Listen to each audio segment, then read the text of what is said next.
나는 너희를 회개시키려고 물과 세례를 준다. 내 뒤에 오시는 분은 나보다 더 능력이 있는 분이시다. 나는 그의 신을 들고 다닐 자격조차 없다. 그는 너희에게 성령과 불로 세례를 주실 것이다. 그는 손에 키를 들고 있으니 타작마당을 깨끗이 하여 알곡은 곳간에 모아들이고 쭉정이는 꺼지지 않는 불에 태우실 것이다. 그때 예수께서 요한에게 세례를 받으시려고 갈릴리를 떠나 요단강으로 요한을 찾아가셨다. 그러나 요한은 내가 선생님께 세례를 받아야 할 터인데 선생님께서 내게 오셨습니까? 하고 말하면서 말렸다. 예수께서 그에게 말씀하셨다. 지금은 그렇게 하도록 하십시오. 이렇게 하여 우리가 모든 의를 이루는 것이 옳습니다. 그제서야 요한이 허락하였다. 예수께서 세례를 받으시고 곧 물에서 올라오셨다. 그때에 하늘이 열렸다. 그는 하나님의 영이 비둘기같이 내려와 자기 위에 오는 것을 보셨다. 그리고 하늘에서 소리가 나기를 이는 내가 사랑하는 아들이다. 내가 그를 좋아한다 하였다. 이는 하나님의 말씀입니다. 하나님 감사합니다. 수년 전 저는 저희 친구와 함께 부암동에 있는 환기미술관에 가봤습니다. 오, 여기에 미술관이 있었네? 깜짝 놀라면서 그곳에 갔습니다. 김환기 화백. 그분의 정말 아름다운 그림들은 학교 다닐 때 교과서에서만 봤습니다. 제 수준이 그랬던 것입니다. 그런 저를 불쌍히 여기고 그곳까지 제 친구가 데리고 간 것이죠. 평일이라 사람들이 거의 없었습니다. 고요한 미술관은 천천히 마치 우리를 위해 준비되어 있는 것 같은 공간이어서 천천히 그곳을 걸으면서 김한기 화백의 그림을 하나하나 감상할 수 있었습니다. 그러다가 갑자기 엄청난 크기의 그림 앞에 서게 되었습니다. 177, 283 정도 되는 엄청난 그림이었습니다. 검푸른 점들이 촘촘하게 찍혀 있는 정말 말로 표현할 수 없는 아름다운 그림이었습니다. 먹색에 가깝기도 한 짙은 푸른 점들이 아라리 그 화폭을 가득 메웠는데요. 야, 거대한 우주 같기도 하고 밤하늘을 가득 메운 별들 같기도 하고 깊은 바닷속의 일렁임 같기도 했습니다. 다 파랗잖아요? 그러면 좀 썰렁한 느낌, 추운 느낌이 들어야 하는데 오히려 저의 가슴 깊은 곳까지 따뜻하게 채워주는 느낌이었습니다. 아마 그림 잘 하시는 분들, 그림 좋아하시는 분들은 제가 어떤 그림 말하는지 이미 알고 계실 것 같습니다. 한참 제가 그 아름다움에 압도되어 있다가 아래쪽에 있는 제목을 보게 되었습니다. 그 그림의 제목은 어디서 무엇이 되어 다시 만나랴입니다. 너무 아름다웠습니다. 이 제목은 시인 김광섭 선생의 저녁에라는 시의 마지막 구절에서 따온 것이죠. 별은 밝음 속에 사라지고 나는 어둠 속에 사라진다.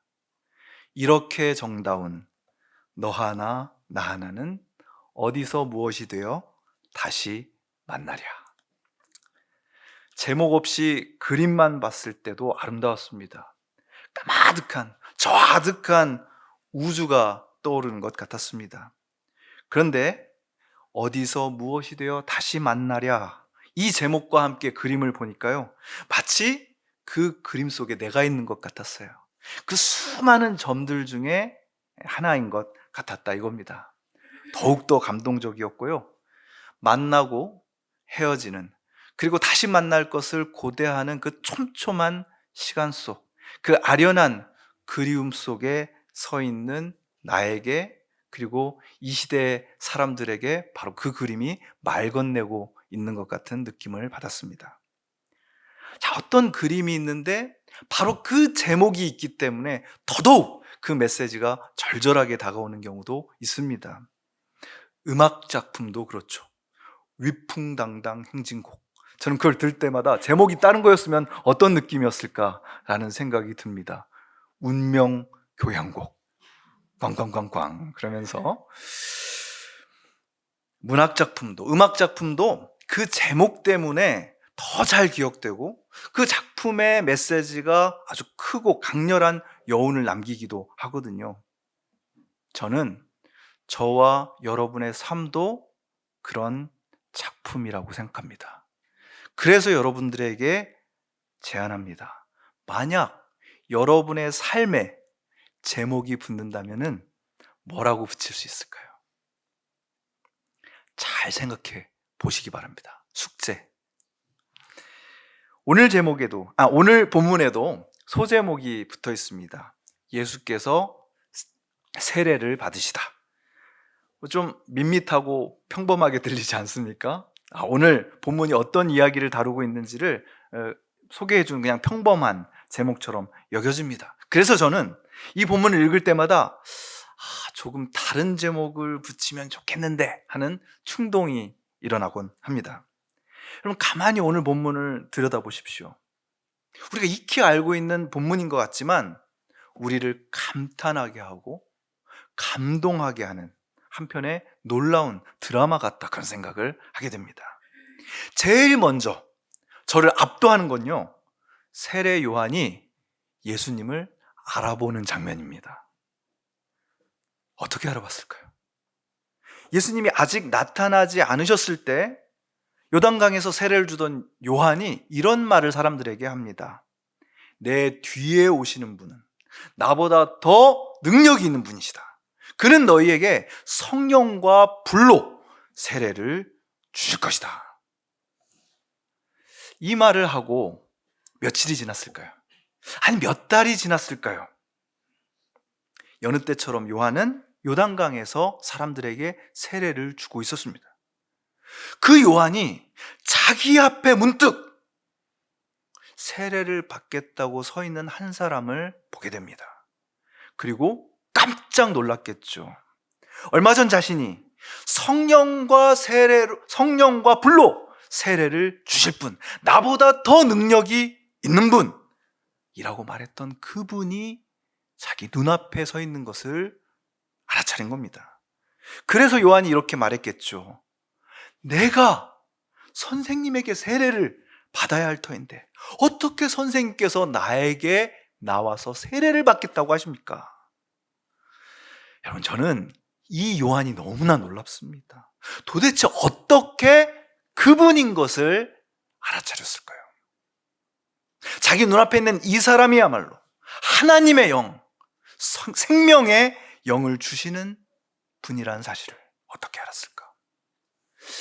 메시아를 알아본 세례 요한의 안목이 너무나 놀랍습니다. 또 하나 놀라운 것은 요한이 발견한 그 메시아 예수님의 모습입니다. 요한은 자기보다 더 큰 능력을 가진 메시아가 이런 분일 거라고 이렇게 예언했습니다.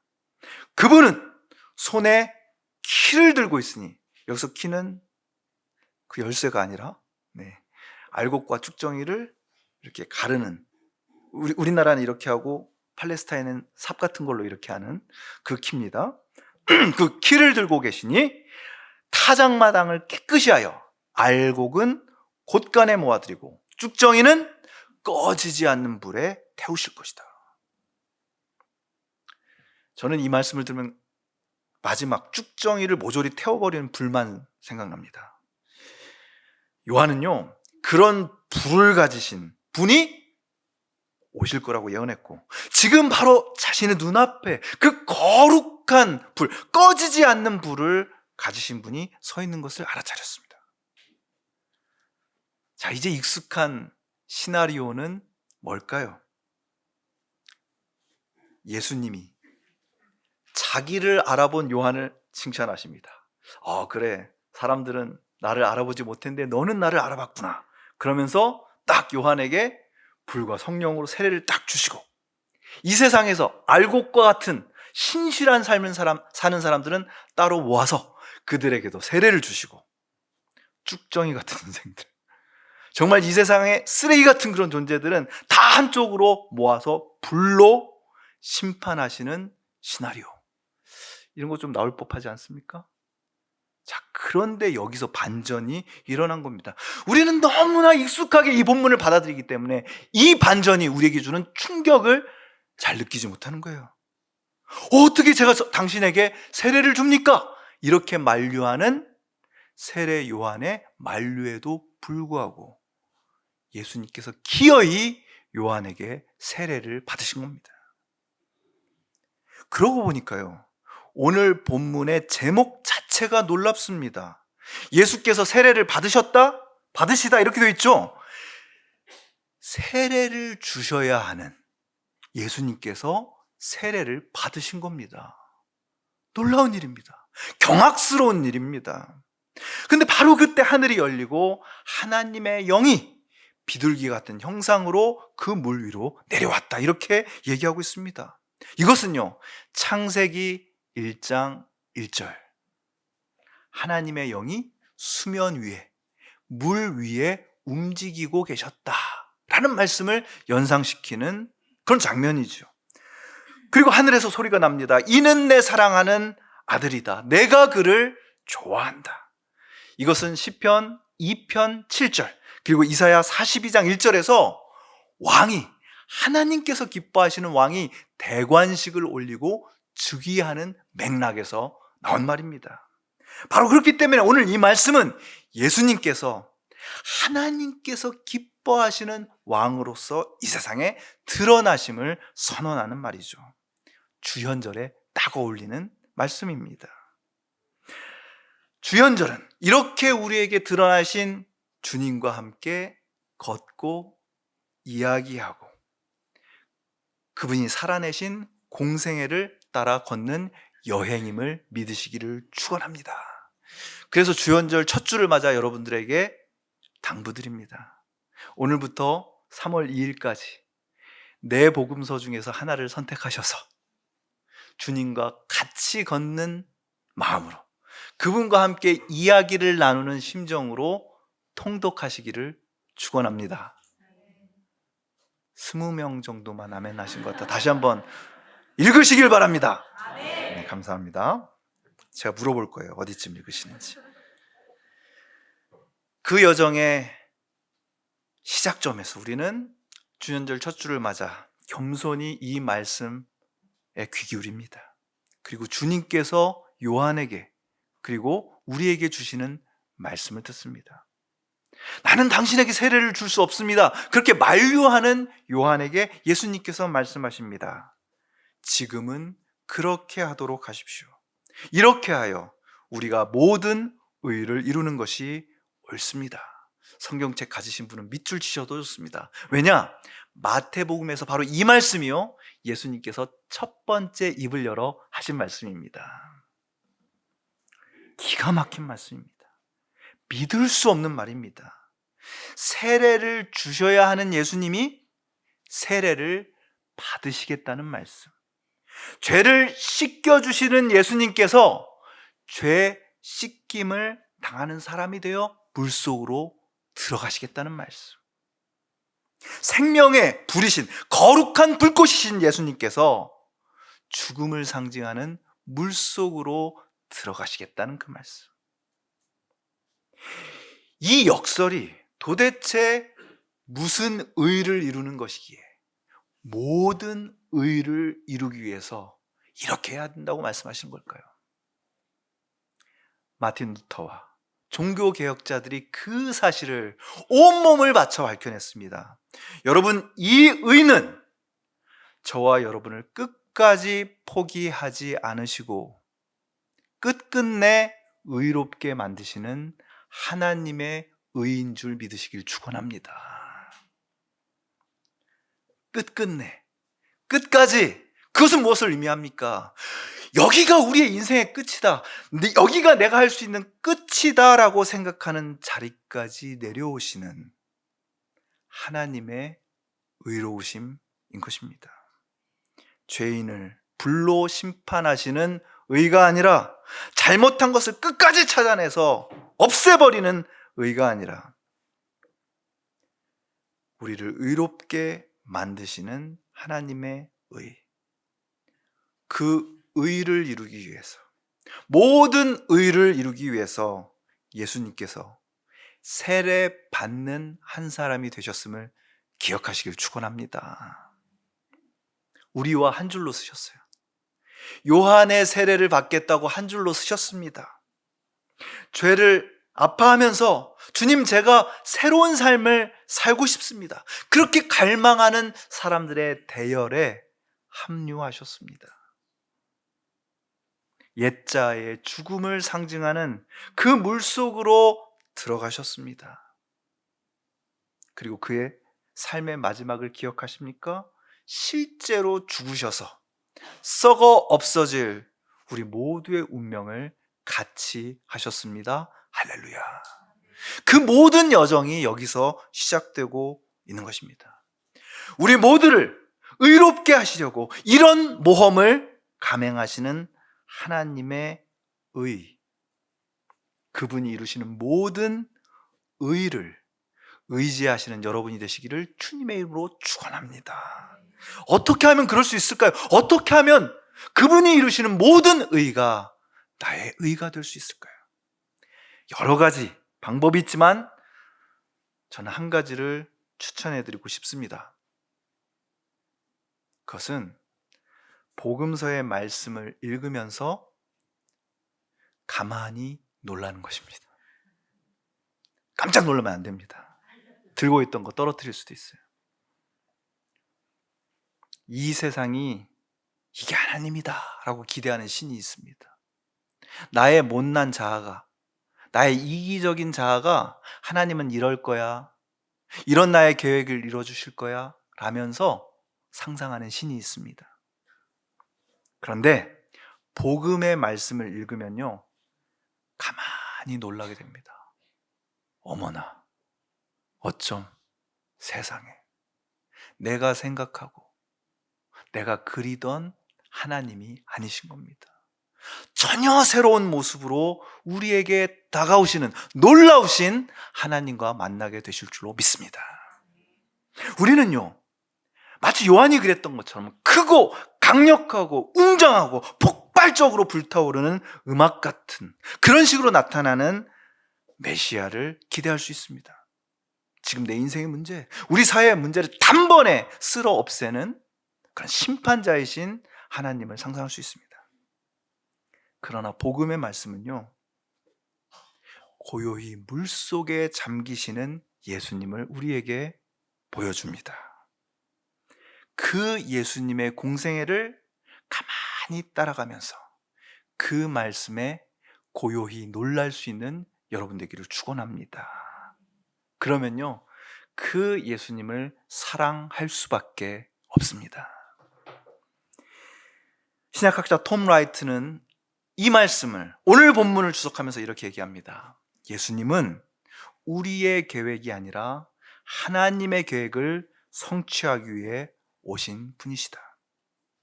하나님의 예언자들조차도, 심지어 요한조차도 때때로 하나님의 하시는 일을 오해하는 것 같다. 예수님이 항상 우리가 기대하는 음악을 연주하시지는 않을 것이다. 그러나 그분의 말씀을 잘 듣고 그분이 하시는 일을 세심하게 주시하는 법을 배운다면 우리의 진정한 갈망, 우리의 표면적인 흥분 이면에 있는, 그 아래에 있는 굶주림이 풍성하게 채워지는 것을 발견할 것이다.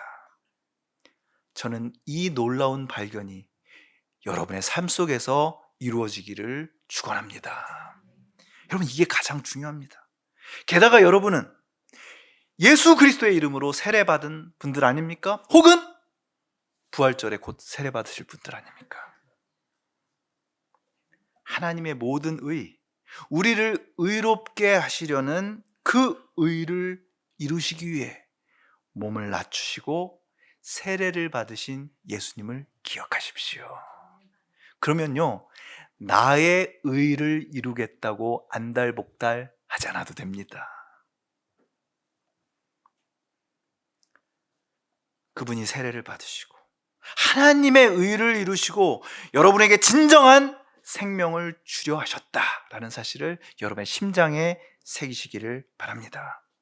그분의 계획, 그분의 의가 여러분을 올 한 해 평생 이끌어 가실 줄 믿습니다. 믿음으로 세례받고 성경을 통해 드러난 예수 그리스도의 말씀과 삶에 귀 기울이면서 고요히 놀랄 때 저와 여러분도 예수님께서 들으신 하늘의 음성을 듣게 될 줄 믿습니다. 너는 내 사랑하는 딸이다. 내 사랑하는 아들이다. 내가 너를 좋아한다. 스위스의 화가 파울 클레라는 화가가 있습니다. 제가 참 좋아하는 화가인데요. 이분이 평생 9,000점이 넘는 그림을 그렸습니다. 대단하죠? 그런데 이분의 아주 독창적이고 심플하면서도 심오한 그림들을 많은 작가들 그리고 음악가들이 좋아했습니다. 그런데 그분의 그림만큼 흥미진진한 것이요, 그분이 그림에 붙인 제목들입니다. 몇 가지만 소개해 드릴게요. 지저귀는 기계. 그녀는 소리를 지르고 우리는 연주한다. 두려움으로 인한 춤. 되게 역설적이지 않습니까? 건망증이 심한 천사. 건망증 심한 천사는 어떤 모습일지 한번 나중에 찾아보십시오. 지금 말고. 자, 이런 제목들 덕분에 우리는 더더욱 클레의 그림에 빠져들고요, 그 그림의 깊은 메시지를 음미하게 됩니다. 파울 클레가 이렇게 자기 그림에 제목 붙이는 일을 세례라고 부릅니다. 자기의 그림에 꼭 맞는 제목을 붙임으로써 그 작품이 새롭게 태어나서 생명을 얻는다는 뜻이겠죠. 저는 여러분께 이렇게 말씀드리고 싶습니다. 세례를 받았다는 것은 여러분의 삶에 진짜 제목이 생겼다는 뜻입니다. 예수님과 똑같은 세례를 받고 예수님과 함께 걷고 그분과 함께 먹고 마시며 어디든지 주와 함께 걷기로 작정한 여러분에게, 우리에게, 우리를 지으신 하나님께서 멋진 제목을 붙여주십니다. 너는 내 사랑하는 딸, 사랑하는 아들, 내가 너를 좋아한다. 이것이 여러분 인생의 제목이 되기를, 주제가 되기를 주님의 이름으로 축원합니다. 거듭의 기도 드리시겠습니다. 어서 와라. 나에게 와라. 나와 함께 가자. 이렇게 말씀하시는 주님은 어디 계십니까? 인간의 죄와 더러움과 절망과 슬픔으로 가득한 그 깜깜한 혼돈의 물에 서신, 또 그 물 속에 잠기신 예수님을 떠올립니다. 주님의 말씀 없는 우리의 삶이 얼마나 무의미한 것인지 깨닫게 하여 주시옵소서. 세례를 통해 새롭게 하시는 주님의 의로우심 없이 우리의 인생이 얼마나 무질서하고 허무하고 막막한지를 알게 하여 주시옵소서. 그러나 세례의 은혜 가운데 우리의 삶에 붙여진 제목을 꼭 붙잡습니다. 너는 내가 사랑하는 딸이다. 너는 내가 사랑하는 아들이다. 내가 너를 얼마나 좋아하는지 아니? 이 세상에서 우리의 삶에 가장 아름다운 제목을 붙여주신 하나님의 놀라우신 의를 의지하면서 이 세상을 감동케 하고 아름답게 만드는 하나님의 멋진 작품으로 살아가게 하여 주시옵소서. 우리 주 예수 그리스도의 이름으로 기도하옵나이다. 아멘.